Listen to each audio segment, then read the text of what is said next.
Right, 4 inmates at the Guantanamo detention center are suing the American government over the facility's force-feeding procedure, claiming it is inhumane and a violation of their human rights. Force-feeding was introduced as a method of combating the ongoing hunger strike. More than 40 prisoners are receiving food through nasal tubes, with a total of 106 participating in the hunger strike. Let's now cross live to Robert Neyman, Policy Director at the Just Foreign Policy think tank. For more, Mr. Neyman, a large number of the detainees have been on hunger strike for months now, but their demands have not been granted. Will they achieve any success with this new tactic of going to court? Well, one thing that we can say was that this issue had fallen off the American political radar almost completely until the hunger strike began. So, and as the prisoners have argued, they have no other recourse than this hunger strike. So, will hunger strike succeed? Who knows? But at least we can say that what they're doing has already accomplished much more than anything else that accomplished in terms of putting this issue back at center stage and putting pressure on the U.S. government. But I mean, Obama has recently renewed his promise once again to close Guantanamo. Do you see this happening at all? Well, first of all, again, remember, what was the context in which Obama renewed his promise? It's the context of the pressure of the hunger strike. And the key thing to know about the current juncture, according to press reports, is 166 detainees at Guantanamo. The majority of them have been cleared for transfer by the U.S. government. The U.S. government itself says it has no reason to hold these people, the majority of them, and they're no threat to the United States.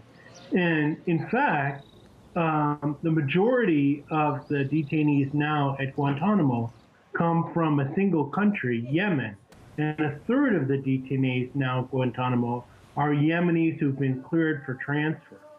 So the U.S. government could free itself and free the detainees, a third of the detainees, just by sending home the Yemenis who've been cleared for transfer. The U.S. has said that it wants to do this.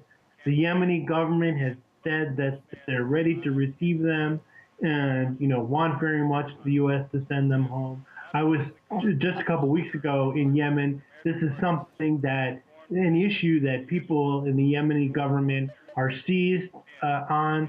The U.S. ambassador to Yemen, okay, but Mr. Neyman, that's all fair and done. I mean, it's very easy for us to say, why doesn't the countries help out to come and get them out? Some of these people have been in Guantanamo for over 10 years with no charges, with no trial.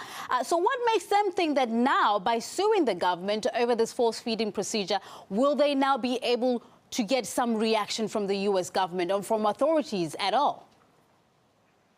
Well, the force feeding is very controversial in the United States and internationally. It's been described as torture, and whether the U.S. courts have been an inconsistent friend to the detainees.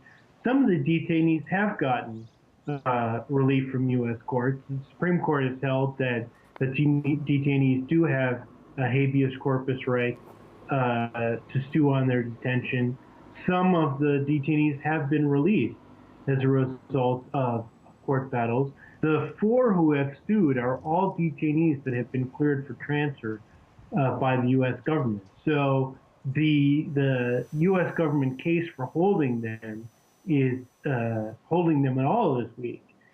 Certainly the U.S. government case for force-feeding them is even weaker. None of us can say what's going to happen in the court, but it's certainly a plausible move by a group of people that don't have a lot of options. What else should they do in order to get their protest heard?